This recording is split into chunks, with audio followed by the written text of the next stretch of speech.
Hello students, ఇవాళ most important topic discuss చేస్తున్నాము. అదేంటి అంటే జిఎస్టీ కౌన్సిల్ 56th మీటింగ్ అనేది చేసిందనమాట. సో ఇందులో తీసుకొచ్చింది ఏంటి అంటే 2 జిఎస్టీ స్లాబ్స్ ఉండబోతున్నాయంట. ఇక నుంచి ప్రీవియస్గా మనకి 4 జిఎస్టీ స్లాబ్స్ ఉండేవి, ఇప్పుడు వాటిని 2 జిఎస్టీ స్లాబ్స్కి తీసుకొచ్చారు. సో ఓవరాల్గా ఈ వీడియోలో మనం ఏం చూస్తాము అంటే అసలు జిఎస్టీ అంటే ఏంటి, ఎప్పుడు తీసుకొచ్చాము, అండ్ దాంతోపాటుగా ఏ ఐటమ్స్ మీద జిఎస్టీ తగ్గింది, అండ్ దాంతో పాటు దీని యొక్క ఇంపాక్ట్ ఏంటి అంటే పాజిటివ్ ఇంపాక్ట్స్, దాంతోపాటు నెగిటివ్ ఇంపాక్ట్స్ డిస్కస్ చేసుకుందాము. ఫస్ట్ చూసుకున్నట్టయితే అసలు జిఎస్టీ రిఫార్మ్స్. సో ఇది ఎప్పటి నుంచి స్టార్ట్ అవబోతుంది? సెప్టెంబర్ 22 నుంచి మనం ఈ జిఎస్టీ రిఫార్మ్స్ని చూడబోతున్నాం అనమాట. ఇక్కడ మనం చూసుకున్నట్టయితే ఫస్ట్ మనం ఇది 2017లో జిఎస్టీని తీసుకొచ్చాము. ఆ టైంలో మొత్తం 4 స్లాబ్స్ ఉండేవి. 5%లో కొన్ని, 12లో కొన్ని, 18లో కొన్ని, 28లో కొన్ని, మొత్తం 4 స్లాబ్స్ ఉండేవి. ఇప్పుడు దాన్ని 2 స్లాబ్స్కి తగ్గించేస్తున్నాము. 5 ఎసెన్షియల్ ఐటమ్స్ ఏమో 5%లో ఉంటున్నాయి, అండ్ 18%లో స్టాండర్డ్ గూడ్స్ అండ్ సర్వీసెస్ ఉండబోతున్నాయి. అఫ్కోర్స్ 40% స్లాబ్ ఉంది, అది luxury goods and sin goods అనమాట. అంటే సిన్ గూడ్స్ అంటే ఏంటి, టొబాకో కానివ్వండి, ఆల్కహాల్ కానివ్వండి, సో వీటిని సిన్ గూడ్స్లోకి వెళ్తాయి. సో వీటి మీద జిఎస్టీ అనేది 40%లో ఉంది. సో మేజర్గా చూసుకుంటే 2 స్లాబ్స్లోకి వచ్చాము, 5 ఒకటి, 18 ఒకటి. ఒక్కసారి జిఎస్టీ గురించి చూసుకున్నట్టయితే 1 నేషన్ 1 ట్యాక్స్ అనే ఆలోచనతో మనకి ఇది తీసుకురావడం జరిగింది. ఎప్పుడు తీసుకొచ్చారు? 101 కాన్స్టిట్యూషనల్ అమెండ్మెంట్ యాక్ట్ కింద జిఎస్టీని తీసుకొచ్చాము మనము. 1 జూలై 2017 నుంచి ఇది ఇంప్లిమెంటేషన్ అయింది. సో ఇక్కడ మనం చూసుకున్నట్టయితే ఇది ఒక ఇండైరెక్ట్ ట్యాక్స్. ట్యాక్సెస్ మనకు తెలిసిందే కదా, డైరెక్ట్ ట్యాక్సెస్ ఉంటాయి, ఇండైరెక్ట్ ట్యాక్సెస్ ఉంటాయి. డైరెక్ట్ ట్యాక్సెస్ అంటే ఏంటి? ఇన్కమ్ ట్యాక్స్ లాంటి వాటిని డైరెక్ట్ ట్యాక్సెస్ అంటాము. జిఎస్టీ అనేది ఒక ఇండైరెక్ట్ ట్యాక్స్, అండ్ దాంతోపాటు ఇది డెస్టినేషన్ బేస్డ్ ట్యాక్స్ అనమాట. అండ్ ఇంకొకటి ఆల్ గూడ్స్ అండ్ సర్వీసెస్ మీద ఇది అప్లై అవుతుంది. అప్పట్లో ఉన్నటువంటి multiple state and central taxes ఉంటాయి కదా, వాటన్నిటిని రీప్లేస్ చేసి మనకి జిఎస్టీ వచ్చింది. ఫర్ ఎగ్జాంపుల్ ఇదివరకు సేల్స్ ట్యాక్స్ ఉండేది, వ్యాట్ ఉండేది, వీటన్నిటిని రీప్లేస్ చేసి ఇప్పుడు మనకి జిఎస్టీ వచ్చింది. సో ఒక్కసారి మనం చూసుకున్నట్టయితే కీ చేంజెస్ ఏం జరిగినాయి అంటే ఫస్ట్ డైలీ ఎసెన్షియల్స్. ఇప్పుడు హెయిర్ ఆయిల్, షాంపూస్ వాటి మీద ప్రీవియస్గా 18% ఉండేది, ఇప్పుడు దాన్ని 5%కి తీసుకొచ్చాము. అండ్ దాంతోపాటు బటర్ గీ, పీ ప్యాకేజ్ నమ్కిన్స్ కానివ్వండి, అంటే డైలీ యూజ్ చేసుకునేటటువంటి ఐటమ్స్ ఉంటాయి కదా, వీటన్నిటి మీద 5%కి తీసుకురావడం జరిగింది. సో నెక్స్ట్ వచ్చేటప్పటికి అగ్రికల్చర్, ట్రాక్టర్ టైర్స్ కానివ్వండి, ట్రాక్టర్స్, బయోపెస్టిసైడ్స్, మైక్రోన్యూట్రియంట్స్ ప్రీవియస్గా 18%, 12% అట్లా ఉండే అనమాట డ్రిప్ ఇరిగేషన్ సిస్టమ్ మీద, వీటన్నిటి మీద. సో మొత్తం అగ్రికల్చర్ సెక్టర్లో కూడా మొత్తం 5%కి తీసుకొచ్చాం మనం. Next health care sector, life insurance కానివ్వండి, థర్మోమీటర్ కానివ్వండి, మెడికల్ గ్రేడ్ ఆక్సిజన్, ఇవన్నీ ప్రీవియస్లీ 18 and 12%లో ఉండేవి. ఇక్కడ మనం చూసుకున్నట్టయితే లైఫ్ ఇన్సూరెన్స్ అండ్ ఇండివిజువల్ హెల్త్కి 0%కి తీసుకెళ్ళాము. అండ్ దాంతోపాటు థర్మోమీటర్, అదర్ మెడికల్ ఇష్యూస్ ఉంటాయి కదా, దాన్ని 5%కి తగ్గించడం జరిగింది. హెల్త్ మీద కూడా 5% అనమాట. నెక్స్ట్ స్టడీ మెటీరియల్, మ్యాప్స్ కానీ, గ్లోబ్స్ కానీ, పెన్సిల్స్, షార్ప్నర్స్ ఇవన్నీ ఉంటాయి కదా, బుక్స్, నోట్బుక్స్, వీటన్నిటి మీద 0కి తీసుకొచ్చాం. దెర్ ఇస్ నో జిఎస్టీ ఇక్కడ నుంచి మనం చూసుకున్నట్టయితే స్టడీ మెటీరియల్ మీద. ఆ తర్వాత వెహికల్స్ చూసుకున్నట్టయితే ప్రీవియస్గా 28% ఉండేవన్నమాట. పెట్రోల్ కానివ్వండి, hybrid, LPG, CNG cars, and దాంతోపాటు diesel cars, 3 wheelers, motor vehicles mostly అన్నీ మనకి 28%లో ఉండేవి. అవన్నీ ఇప్పుడు వెహికల్స్ 18%లోకి వస్తున్నాయి. సో జిఎస్టీ రేట్స్ అనేవి వెహికల్స్ మీద తగ్గుతున్నాయి. అండ్ దాంతోపాటు ఎలక్ట్రానిక్ అప్లయన్సెస్, ఏసీస్ కానీ, టీవీస్ కానివ్వండి, మానిటర్స్ కానివ్వండి, ఇవన్నీ 28% ఉండేవి, అవన్నీ కూడా 18%కి రాబోతున్నాయి ఎలక్ట్రానిక్స్ అనేవి. అండ్ దాంతోపాటు ఇన్ఫ్రాస్ట్రక్చర్ మెటీరియల్స్, సిమెంట్ కూడా రేట్ అనేది తగ్గబోతుంది, విచ్ ఇస్ 18%లో వచ్చేస్తుంది అనమాట. సో ఇప్పుడు మొత్తం చూసుకున్నట్టయితే 5% చాలా వరకు, 18% చాలా వరకు వచ్చేసాయి. సో ఇవి కీ చేంజెస్ జిఎస్టీలో మనం చూసుకున్నట్టయితే. సో వీటి యొక్క ఇంపాక్ట్ ఏంటి అనేది చూద్దాము. సో ఫస్ట్ ఈ రిఫార్మ్స్ వల్ల ఇంపాక్ట్స్ ఏంటి అండ్ అడ్వాంటేజెస్ ఏంటి అని చూద్దాం అనమాట. పాజిటివ్ ఇంపాక్ట్స్ ఫస్ట్, ఇంక్లూజివ్ గ్రోత్ని ముందుకు తీసుకెళ్తాం. ఎలా? ఇక్కడ మనం చూసుకున్నట్టయితే జిఎస్టీ అనేది డైలీ ఎసెన్షియల్స్ మీద తగ్గింది. ఏదైతే హెయిర్ ఆయిల్స్, షాంపూస్, బటర్ గీ రోజువారీ వాడతాం కదా, సో ఆ ఐటమ్స్ మీద తగ్గింది. జిఎస్టీ అనేది ఒక ఇండైరెక్ట్ ట్యాక్స్ మనం చూసుకున్నట్టయితే. అంటే ఇప్పుడు లోవర్ సెక్షన్స్, అంటే ఎవరైనా సరే తక్కువ వచ్చినా సరే డబ్బులు, జిఎస్టీ ఇప్పుడు 5% ఉందనుకోండి, 5% కట్టాల్సిందే. అదే ఒకవేళ 100 రూపీస్ సంపాదించేవాడు, ఎక్కువ సంపాదించేవాడు కూడా ఇదే 5% కడతాడు. సో ఇది ఒక ఇండైరెక్ట్. అండ్ దాంతో పాటుగా మనం చూసుకున్నట్టయితే లోవర్, తక్కువ ఎర్న్ చేసేటటువంటి వాళ్ళని ఎక్కువగా ఇంపాక్ట్ చేసేటటువంటి ట్యాక్స్. సో ఈ ఎసెన్షియల్ ఐటమ్స్ మీద తగ్గినప్పుడు ఇంక్లూజివ్ గ్రోత్ అనేది ప్రమోట్ అవుతుంది.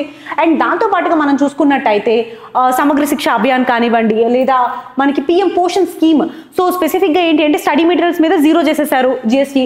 అండ్ దాంతోపాటు పిఎం పోషన్ స్పెసిఫిక్గా మిడ్ డే మీల్ స్కీమ్స్ ఉంటాయి కదా, సో ఈ స్కీమ్స్ కానివ్వండి, ఇది బూస్ట్ ఇవ్వబోతుంది. అండ్ దాంతోపాటు వాటి యొక్క ప్రైసెస్ తగ్గించబోతుంది. సో దానివల్ల ఇంక్లూజివ్ గ్రోత్ అనేది పెరుగుతుంది.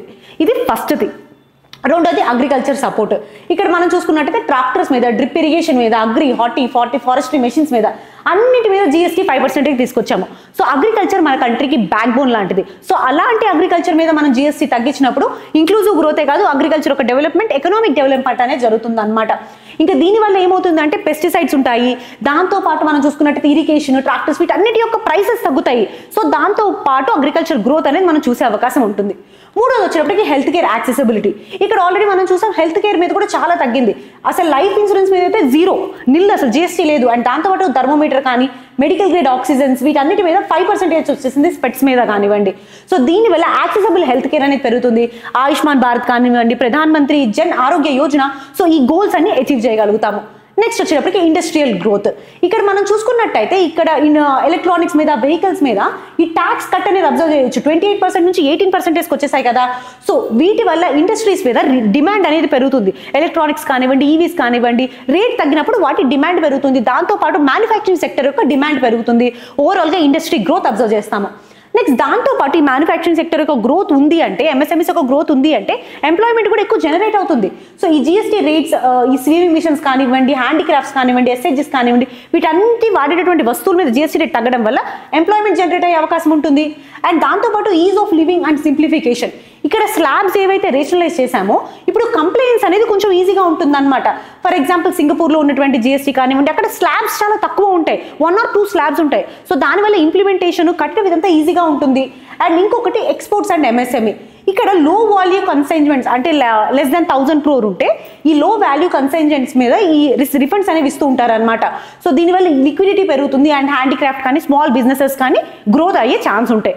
సో ఇదన్నీ GST రిఫార్మ్స్ ఇచ్చినటువంటి అడ్వాంటేజెస్. అలానే ఛాలెంజెస్ కూడా ఉన్నాయి ఈ రిఫార్మ్స్కి. ద ఫస్ట్ ఛాలెంజ్ వచ్చేటప్పటికి గవర్నమెంట్కి రెవెన్యూ లాస్. ఇక్కడ మనం చూసుకున్నట్టయితే చాలా వాటి మీద అంటే మోస్ట్ ఆఫ్ ద ఐటమ్స్ మీద ఈ ట్యాక్స్ అనేది తగ్గింది, దేని మీద పెరగలేదు. సో ఆబ్వియస్లీ ట్యాక్స్ అనేది తగ్గితే గవర్నమెంట్కి వచ్చేటువంటి డబ్బులు కూడా తగ్గుతాయి కదా. సో ఇక్కడ ఫస్ట్ మేజర్ థింగ్ ఏంటంటే revenue loss to the government. Lower slabs వల్ల ట్యాక్స్ కలెక్షన్స్ తగ్గుతాయి, మేబీ తర్వాత పెరగొచ్చు, బట్ కానీ షార్ట్ టర్మ్లో ఇమీడియట్ ఇంపాక్ట్ ఏంటి అంటే ట్యాక్స్ తగ్గడం వల్ల మనకి రెవెన్యూ కలెక్షన్ అనేది తగ్గుతుంది గవర్నమెంట్కి. అండ్ ఇంకోటి కాంపెన్సేషన్ టు ద స్టేట్స్ చూసుకున్నట్టయితే చాలా వరకు సెస్ మీద డిపెండ్ అయి ఉంటాయి అనమాట. అంటే GST కాంపెన్సేషన్ సెస్ అనేది ఉంటుంది. సో ఈ సెస్ మీద డిపెండ్ అయ్యేటువంటి స్టేట్స్కి ఈ సెస్ ఎక్కడి నుంచి వస్తుంది? సెంట్రల్ గవర్నమెంట్ ఇస్తుంది. ఎప్పుడైతే ఈ GST యొక్క మనీ అనేది, రెవెన్యూ అనేది తగ్గుతుందో సెంట్రల్ గవర్నమెంట్కి, ఆ సెస్లో కూడా తగ్గుతుంది కదా. So there can be chances compensation to states అనేవి ఎఫెక్ట్ అయ్యేటటువంటిది. నెక్స్ట్ వచ్చేప్పటికి ఇంప్లిమెంటేషన్ అంబిగ్విటీస్. సో మనం చూసుకున్నట్టయితే ప్రీవియస్గా 4 స్లాబ్స్ ఉండేవి, 4 స్లాబ్స్లో ఐటమ్స్ ఉంటూ ఉండేవి. ఫర్ ఎగ్జాంపుల్ మనం చూసుకున్నట్టయితే పరాతా వర్సెస్ రోటీ కేసు అనమాట. ఇక్కడ పరాతా చూసుకుంటే 18% స్లాబ్లో ఉండేది, రోటీ తీసుకుంటే 5% స్లాబ్లో ఉండేది.